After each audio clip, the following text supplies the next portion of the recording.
YouTube, welcome back to another vlog, a Saturday vlog. If you're new here, I'm J-Boy, Jay, whatever you want to call me. We do car vlogs, we look at cars, we work on cars, Jay-Z stuff, Civic stuff, turboed Miata stuff. Anyway, today what we are doing, we're working on my 2012 Chevy Silverado 5.3. I love this truck, you guys. This is my second truck. Right now, I'm actually on a 6-inch lift in the front, like a 1-inch in the back.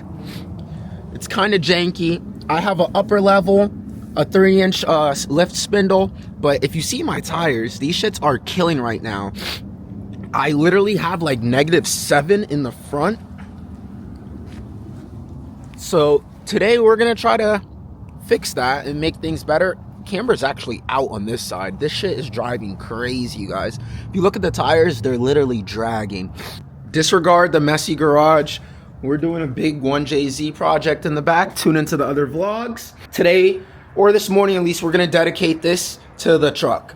So now I have a 7.5-inch rough country lift kit.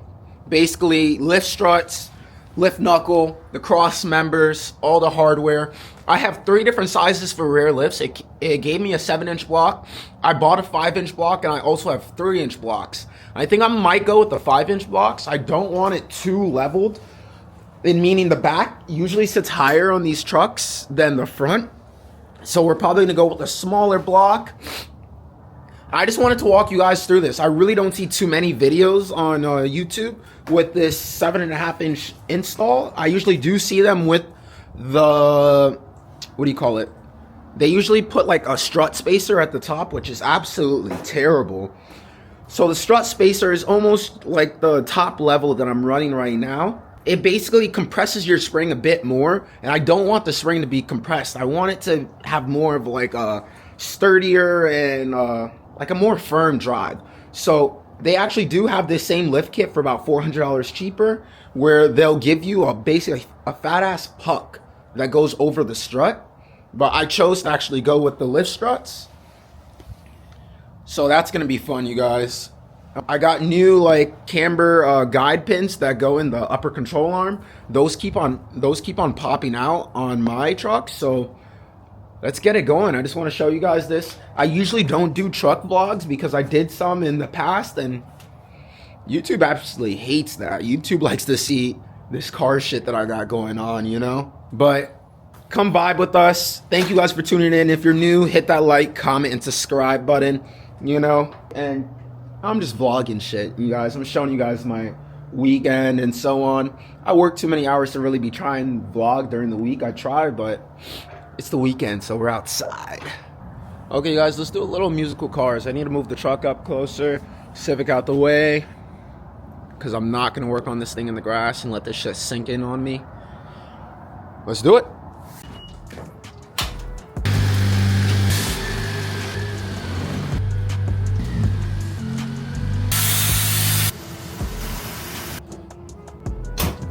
And this is just a little 6-inch. We're going up about 1.5 inches, but it's not about the height that we're worried about today. It's about how it feels driving and everything being straight. Because this is not the chassis I want camber on. Let's get into it. Okay, so here's my front suspension on my 2012 Silverado. Basically 3-inch lift level. I have a RC upper, which is supposed to be for like lifted vehicles, so it basically give you a better angle. Then I had a 3-inch lift spindle. Worst thing I ever bought. This is almost as bad as running 2 levels. If I bought a legit lift spindle, we probably wouldn't be here today doing this install. But if you look at this angle on this lift spindle, it's literally forcing me, giving me camber, because this is literally tilted back when it should be tilted straight forward like this. Let me show you. So basically these new knuckles, look at this. New knuckle mounts. You see how this arm, this upper portion that goes to the upper ball joint, is fully straight. A little bit of angle right here, so for wheel clearance. But nah, the one I have on the truck is totally different right now. So, okay, here, let's explain where we are at. Took off the upper control arm because I will be adding these guide pins. They're notorious for actually coming out. These were actually about $40 for 8 at my local parts store, AutoZone. So I loosened the upper. The upper was actually 18, wherever the 18, it was 18, loosened that. Broke this bottom one. I really actually need a new ball joint, but I'm gonna buy new lowers. I just wanted to install this now. The bottom one was a 23, I believe. It was actually a 24, you guys. Bottom was a 24. Tie rod was 21. Tie rod was a 21. That's all good. I finish up. Finishing. Oh shit. Oh yeah, you guys, don't forget to actually disconnect your speed sensor from the top. Ooh, you guys, take a look at this ball joint. This thing is godly messed up, but I'm gonna replace that later. We got everything loose on this side. I'm actually gonna drop the list lower control arm, take the strut out, take the upper out, and we're gonna go to the other side. Then we can start reassembling everything for the front. Okay, you guys, I'm taking out the lower control arm right now. Just took out this bolt right here. It's a 19. I used a 19 socket with an adjustable on the other side. About to take out this 19 over here that holds this bottom end of this lower control arm in. But it's a little bit more work, so I'm just going to take out the strut real quick. The strut is actually 3 bolts right here on the top that are 18, so I'm using an extension right here with the impact. You guys, this is ridiculous. Tall truck shit. Had to pull out the ladder so I could get up here correctly.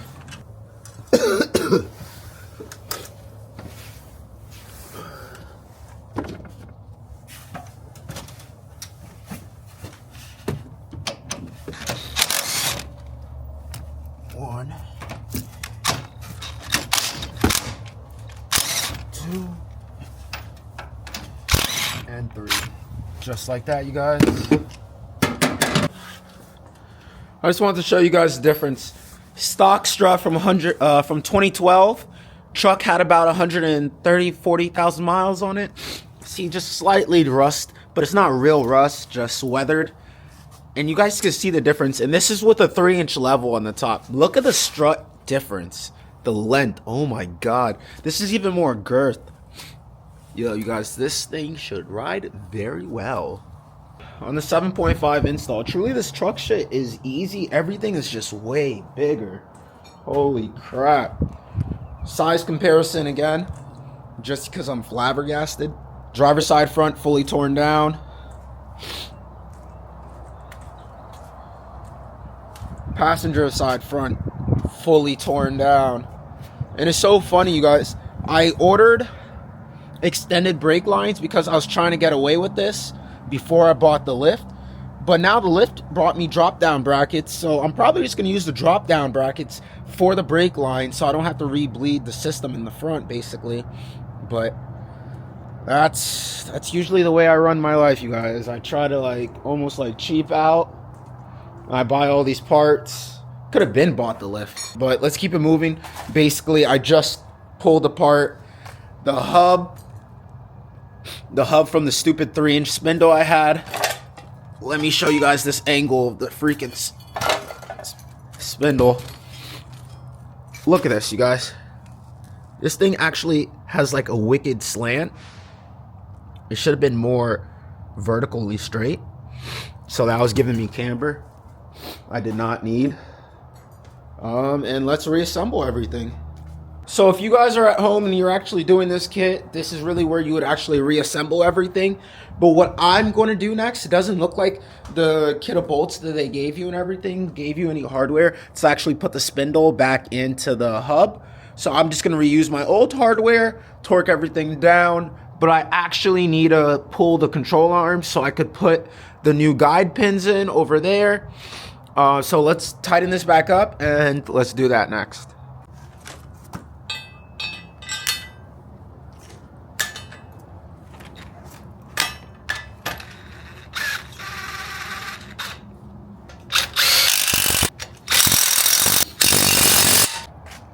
You guys, the truck's been like this for 2 months, dude. I would be driving the truck. Literally, the alignment is moving. Because there's literally supposed to be little pins in this hole. These pins. That holds these alignment brackets where it needs to be. So literally, the wheel is moving in and out like that. In and out as I'm driving. And godly, you guys. Terrible. All because I had that weird knuckle right here and a top level. So now my upper control arms that are meant to be for like lifted vehicles are sitting on my bump stops. Not a fun ride, not a fun ride. I just wanted to give you guys a quick little tutorial on this piece. Like if you guys are ever installing these guide pins for alignment, I like to put it in, no diddy. Then grab a vise or whatever you want to call it. I actually drilled out this hole a little bit back when I bought some Amazon ones, but now I have like OE ones, so I'm an idiot for that. So we're gonna figure that out. But I like to put like a 8 mil or a 9 mil socket on the other end of it. Let me set you guys down. Put it on the end.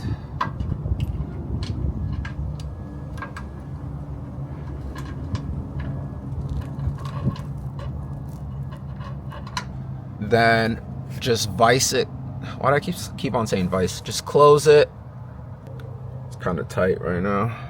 But if you see right here, there's actually still a little gap. So I like to grab a flathead and turn this tight. And then it just pops right in, you guys. Okay, I just wanted to give you guys an update since this is a one-man team.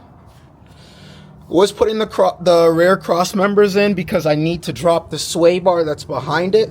So I didn't want that get in the way. So we're going to put the cross members in first.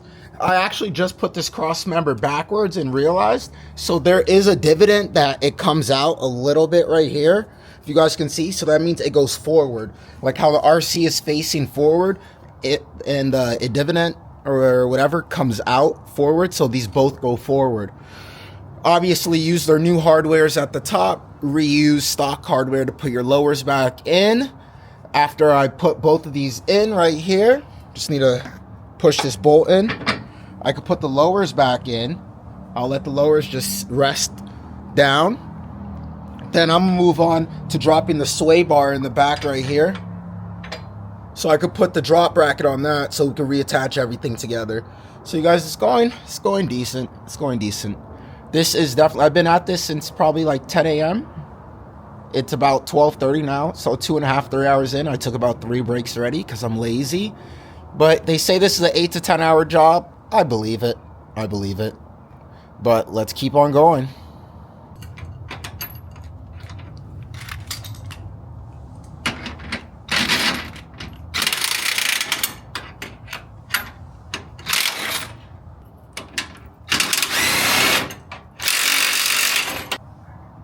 Can't show all your W's. So basically, I ended up using stock bolts back on the sway bar drop bracket when I'm supposed to use their bolts. Their bolts with a lock washer and nut. Then use my stock bolts to apply the sway bar. So I basically did it backwards. So let's take this off, use theirs, and reuse my stock ones to put the sway bar back into this bracket. Got the actual cross members tightened up and everything. After I do the drop bracket right here, I'm gonna do the brake line drop bracket, and we're gonna move on. Probably put the struts back in and keep it pushing. Still need to cut this tie rod. Don't know how I feel about this, but my cuts are not even, but I'm gonna show you guys. Currently tightening up the sway bar drop bracket. Is it just me, or do you guys hate using like manual tools too? Like I wished my little impact fit in here, but you know, you got what you got. Okay, you guys, for the brake line part install where they give you the stock bracket and bolts, not stock bracket, but aftermarket bracket and bolts, I found the easiest way is to actually install this bracket first with the little guide piece right there, then end up moving this bracket to the stock area, I was trying to bend this line and everything. I don't want to snap this line. I'm pretty sure you guys feel the same way. So you should basically do it the way I do it. Install this first, then you could jimmy it into the place you need it to, right back in this hole right there. So sometimes these projects are never go as planned, you guys. I was on the passenger side trying to do the sway bar drop down. Freaking stripped the bolt. Got out my strip bolt kit. Won't come out. So I was about to take a break, but I was like, fuck it, let's push on, let's push on. So here we are. They give you a cutout for where the sway bar is going to sit now after it's lifted. So you can start drilling that. If you guys can see that right there. I'm going to start drilling it to match this hole.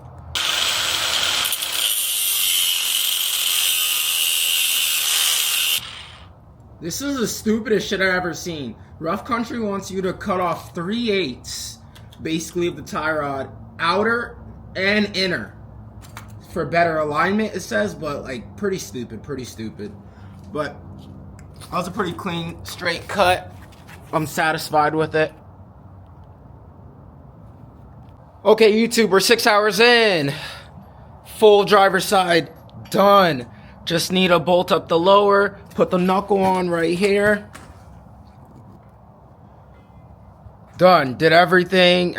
Dropped the bracket right here for the brake line. Good. Sway bar extension in. Passenger side, sway bar in. Doing the bracket right now for the brake line. Still need to cut the tie rod on this side. But we're booming. I'm trying to do it. We got Florida. We got 2 hours till it's dark. Right now it is 4:02. We actually have an hour and a half. I might be cooked. I hope not. Let's do this. Okay, guys. Here's my 3/8 piece that Rough Country suggests that you, well, not suggest, but like tell you that you need to cut basically for the tie rod. That's the tie rod end. I'm about to do this right here. Pull a little measure real quick.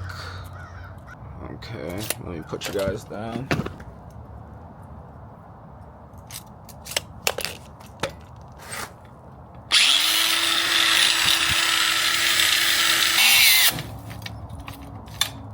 Woo! Blade's getting kind of messed up, you guys.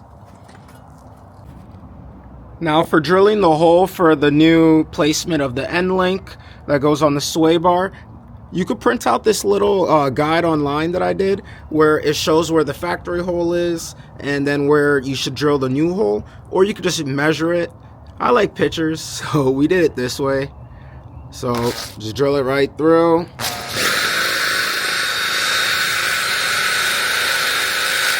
They say use 11/16 drill bit.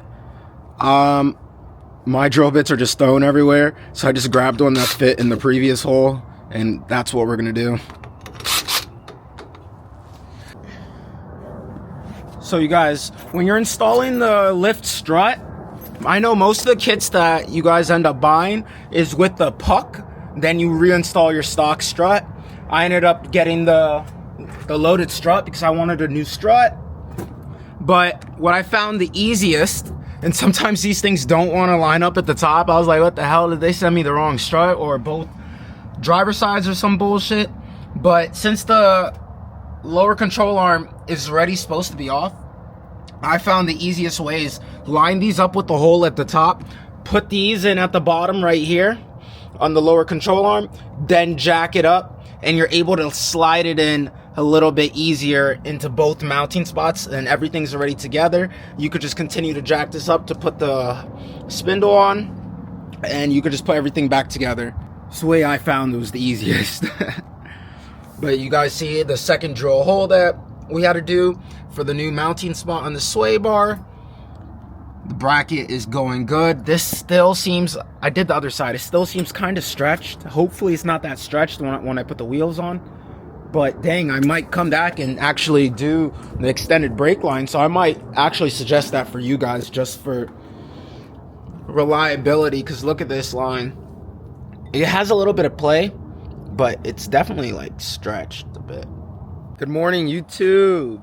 So yesterday, you guys, we did the 2007 to 2013 7.5-inch lift on my 2012 Chevy Silverado 5.3. It was getting dark. I told you I was getting crunched for the time, but I actually sat and just knocked it out. But it was dark at night, so I really didn't record. I didn't feel like pulling out the light and stuff. But we finished the whole front end, which I walked you guys through. The rear end says it's supposed to take 30 minutes. I don't know if I just be working slow or what, but that ended up taking me like an hour and a half.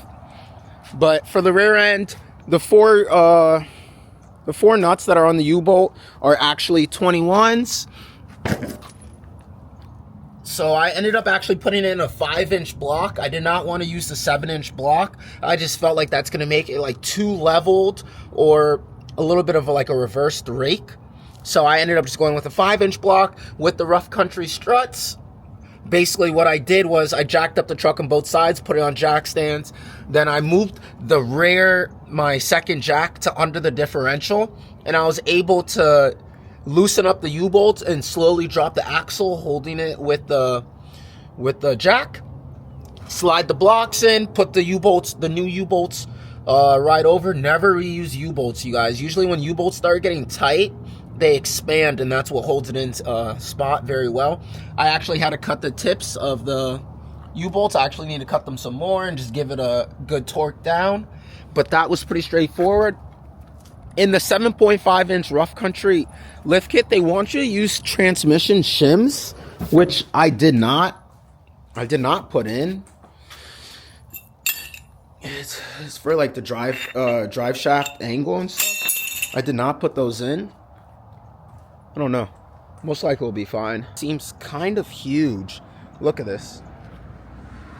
I got too many cars in the driveway right now.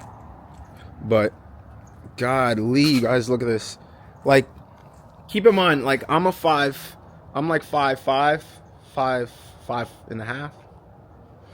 But literally my neck is at the hood. This is the camera at like chest level, and it's looking huge. Just put some wheels on it next and it's good. My camber looks like it's fully leveled out at 0. That was one of my main problems right now. Still need to get it aligned, but I ended up putting new pins in, the guide pins for the upper control arm. New guide pins in there. Control arm. Wow, the control arm is actually not sitting on the bump stop, which on my last setup it was, so that's awesome. Yeah, you guys, this thing is huge. I love it.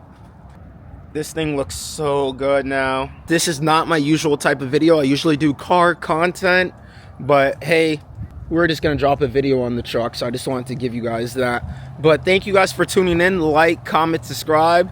I appreciate this. I'm on the road to 5K, so drop a like, drop a comment. This is more of the info video, like an install video, to just give you guys an idea of how to do it, because obviously I looked up videos and I didn't like the videos, so I was like, let me just do my spin off on that video.